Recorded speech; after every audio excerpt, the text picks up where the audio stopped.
Owusu akwaba e de back to Maju is so first time na we subscribe to Musa na waka is all the girl no e be kan say na be na application for the first person ya won say e be kan akabusa say e be ransom no a be nyina ni say e ba wo man Ghana mo ene ye presidency a ene wuntimi nka na wunyi edifusem emfiri na say edifusem baba mu so de a ene na there is no other prophet than prophet Isaac Owusu Bempah abusia papa yi e be prove no ho a kire say Ghana de so baba Ghana man peni age say wono nensa e wo hu eno nam so e ma asofo bebe kwa babonten e be church challenge e de ba prophet Isaac Owusu Bempah abusia and na me no e ka say spiritual president and as a spiritual man assign ababonten na wa kire say 2028 aba Ghana be kwakoto no Dr.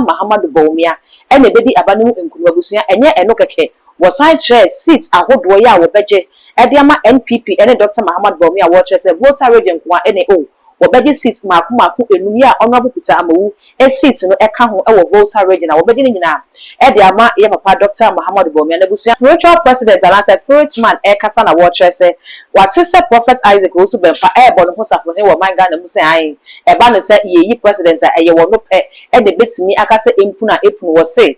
prophet Isaac Owusu Bempah say wo nyame difo na say nyame na de ne ye adwuma na wo nsuro nyame mfere nyame a wo mre ni mu na wo mu mienu nyina emfa camera si wo mo so womo fa pen meto wono mu fa mo sa ancient ase apomase memorandum of understanding na womo ensign sign say 2028 aba ye kwakoto no no spirit man say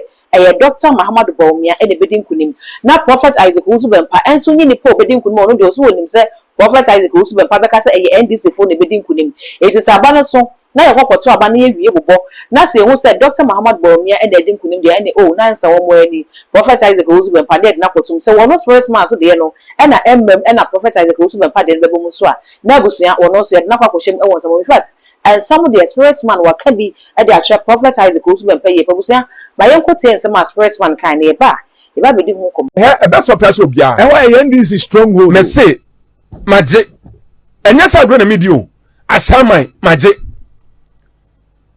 sit anu me bisa asem bi wonto aba wo ho wonye easy yes me asus me easy me baba no sunsu me wi a eno anu no me kaso olusu ene na dia microphone wan enti waje maje madina akonya maje ma Bawumia maje ododo so obianje me pese seat a eni so obianje da no meji na ma Bawumia 2024 seat bi ho reference achim sama kese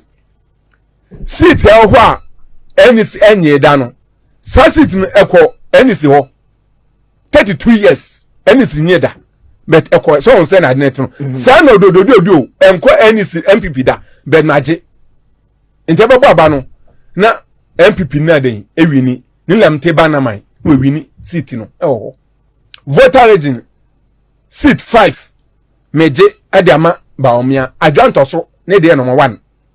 voter region ma me na friend adwanto so no ono ne de number 1 maje 4 ne ka ho eye Peter Amawu no so meje 5 Peter Amawu seat na olusu meje Bawumia yes seat be bro ho me beje no ankasa o me so edwa minimiyam ne se na efa so agi seat ya je president e de ma we ni na minimiye sisi awote ewutu senya asase so sa ewutu senya east yes NDC atena so ye ko 4 years 4 years sisi omu 2 years mu ni sa akonwa no eno so ye ne den maje media ma seat be bro ho am say seat no from 150 to 20 seat e Bawumia dia we win aba no presidential 53 ko 60% Bawumia dia obi en mbom hie untumi so nsesa ne da enwa ade be che ne no enna MPP mpenifo amawu amaka ba bi no buzia dankwa domo omu yehu di kire me say spiritual memmo Bawumia na se ne me bo Bawumia amie na adwuma no menkoso ye man na se ma mwa na Bawumia untumi wini aba no ntomo sremi 2027 NDC for the sika nsenye sidis that is one ba be me hwe no mani en this kanechi ankoji scan ankoye adwuma Bawumia na me ka cho mo say media mi wo wachi am wachi me Bawumia chi mintumi na mechi e ma ne da me di echi pa me mfa mechi nche ne da nti Bawumia na eden obewi ni aba no nti omo ka che mpre say 2027 any is for this car that is Bempah se me mo amako baby akwa bi sa say abametu ewi na makasi da bi aso mko ho spiritual presence nti omuka chem say e ma me nyiske bia me mo Bawumia ma mwane dia obelusu sa na ebe to aba fiber ship no so be ka heya no mu yom hodi chem say me ma Bawumia nwi ni Canada pon na me yen so pepe sa na we nso de aba nti ene no mema abiola abo enwumi abane ato ewie 2020 da ato ewie enwum bi gospel bi ede pa spiritual ene me de di asa wa Bawumia 2020 abane ato spiritual ye wa 2026 ai afa na 2027 enwumi on friend o se de urade aka fo mu bia bebe mu mo sanyu no wa ha dia ene no ka fo o se de urade aka fo mu bia bebe mu o ka sanyu no anya no debi de urade aka fo mu bia bebe mu de aka fo mu bia be ye adwuma sanyu mu oh gospel de papa nka de urade aka fo mu bia be ye adwuma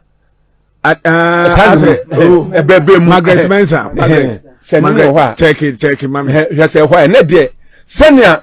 ahohom ni yom hodi chem de esem di asa butu ese me catch us aban Bawumia wini dada na tena so spiritual wo ba be sa 2028 emu wa de bi enane na ye to aban na e bia diskane brew scan menje ne de ko ma wo bi fufuro o jentumi nye Ghana hwe chanti me person for say ono si present keke wa ha ma chere no bi entumi ba me so osu empa Bempah osu Bempah awurade Yesu me person akwa ko dem ne nkwa na nyina o prison ho enti my ready say and osu Bempah ba say spiritual president me 2028 no enis be wini oso se Bawumia be wini a bra ne nkokọ nko sensa ka ya no mi hia ni atoba ne Bawumia wini wi a osu Bempah ko be ko prison for life ma ya me boni do wu ma frefre ne sa o ma amafo kwa di video ma no o hwe on frɛ me de na maka ho se on frɛ papa yi oso no si president ma ya mutumi ma osu Bempah bra enti reverend as osu Bempah bra ka say asaya wo ba be say ye ba record ya to ho papa say na last ya mo record to am do bo ma me papa sa na tie ye ba record ya to yes awurade me say ye to abayi na de oba ba gina ma hwɛ NDC tuminya media asa wa ha enne na NDC tuminya 41% okra amu huro me media asa enne 2028 aba no enne ye Tuesday 31st March 2026 na se media asa enne NDC omu tuminya 41% enne me say enne ya 41% mu tuminya bi na asariti na oba o se wa atade yes o se white right no me say mental say ne sa o me say Bawumia nkum de te me say white no Bawumia nkum de te me say white ne na me ka kire aha nyum ne nie uradi Yesu me nyum ne ni ende ago be so ha